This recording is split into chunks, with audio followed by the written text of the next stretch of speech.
Praise the lord. ఈరోజు దేవుని వాగ్దానము ఎఫెసీయులకు రాసిన పత్రిక 1వ అధ్యాయం 13వ వచనం.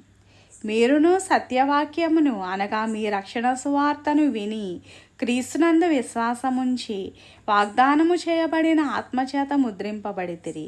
దేవుని మహిమకు కీర్తి కలుగుటకై ఆయన సంపాదించుకొనిన ప్రజలకు విమోచనము కలుగు నిమిత్తము ఈ ఆత్మ మన స్వాస్యమునకు సంచకరువుగా ఉన్నాడు. ఎవరైతే ప్రభువైన యేసుక్రీస్తునందు విశ్వాసం ఉంచి ఆయన రక్షణ సువార్తను విని దాన్ని అంగీకరించి ఎవరైతే ఆయన్ని యేసుక్రీస్తు ప్రభువని నమ్ముతారో అలాంటి వారు దేవుని స్వాస్యముగా పిలువబడతారు. మనందరము కూడా దేవుని స్వాస్యమై ఉన్నాము. మనందరికీ కూడా పరిశుద్ధాత్మ అనుగ్రహించబడి ఉంది. మనందరము ఆయన స్వాస్య భాగస్థులమై ఉన్నాము. మనందరినీ పరిశుద్ధాత్మ చేత దేవుడు ఆదరిస్తూ ఉన్నారు.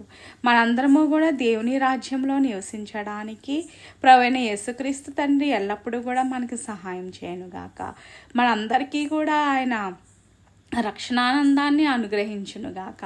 మనందరము ఆయన సొత్తైన ప్రజలమై ఉన్నాము కాబట్టి మనందరినీ ఆయన రక్తం చేత ఆయన మనందరినీ కొనుక్కున్నారు కాబట్టి మనందరము కూడా ఆయన స్వాస్యంలో పాలిభాగస్థులమై ఉన్నాము. కాబట్టి మనందరము కూడా ఆయన స్వాస్యంలో పాలిభాగస్థులమై ఉండడానికి పరిశుద్ధాత్మ శక్తి మనల్ని ఎల్లప్పుడూ కూడా కాచి కాపాడి రక్షించునుగాక. ఆమేన్. హల్లెలూయా.